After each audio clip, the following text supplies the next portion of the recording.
জাতীয় সড়কের উপরে দিয়ে যখন জলটা বয়ে যায় তখন আর কিছু আশা করা যায়?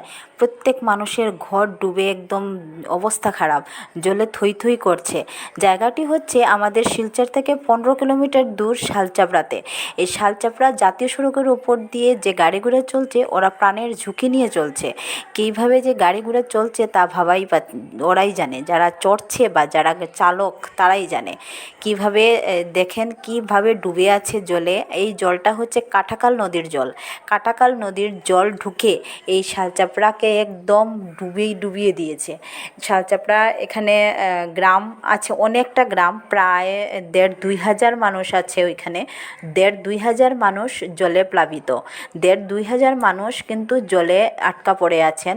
ওদের না খাদ্য আছে, না রেশন আছে, কিছু নেই। ওরা যে কীভাবে বেঁচে আছে আমরা তা ভাবতেই পারি না। দেখেন মেইন রোডের উপর দিয়ে জল এইভাবে বইছে, আর তার মধ্যে প্রাণের ঝুঁকি নিয়ে গাড়ি ঘোড়া চলছে। অনেক মানুষের হয়রানির শেষ সীমা।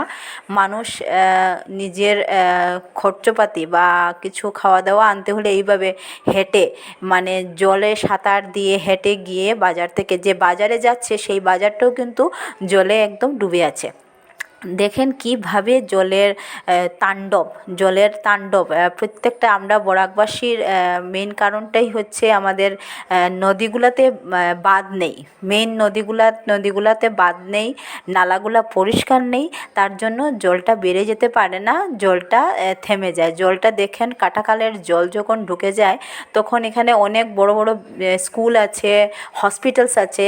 ওই স্কুল হসপিটাল আপনারা দেখতে পাচ্ছেন, ওইগুলো থেকে জল ঢুকছে। কিন্তু এই যে আমি রাস্তাটা দেখাচ্ছি সেই রাস্তাটা হচ্ছে কাটাখাল নদীর জল রাস্তা বয়ে যাচ্ছে আনোয়াতে। সেই শালচাপড়া হসপিটালের পিছনে একটা আনোয়া আছে, সেই আনোয়াতে গিয়ে পড়ছে এই কাটাখাল নদীর জলটা। রাস্তা বয়ে আসছে কিন্তু রাস্তাকে টপকা দিয়ে জল ঢুকছে। মানুষের বাড়িঘরের অবস্থা একদমই খারাপ, একদমই খারাপ। তা আমরা ভাবতেই পারি না, মানুষ ঘরে তো থাকতেই পারছে না, জিনিসপত্র একদম বয়ে নিয়ে যাচ্ছে এই বন্যা। আমরা জানি অনেক কিছু দিয়ে যায়, কিন্তু কত যে কিছু নিয়ে যায় তা কিন্তু না দেখলে বোঝা যায় না। মানুষের ঘরের মধ্যে প্রায় 4 ফুট 5 ফুট জল। মানুষ এইভাবে চলছে। দেখুন গাড়িগুলা ঝুঁকি নিয়ে চলছে। অনেক গাড়িতে অনেক পেশেন্টও আছে, আমি দেখেছি। ভিডিও করা যায়নি কিন্তু আমি দেখেছি অনেক পেশেন্টও আছে, কিন্তু ওদের তো পৌঁছতে হবে হসপিটালে। এই অবস্থার মাধ্যমে যে ওরা চলছে এটা মানে অনেক বড় কথা।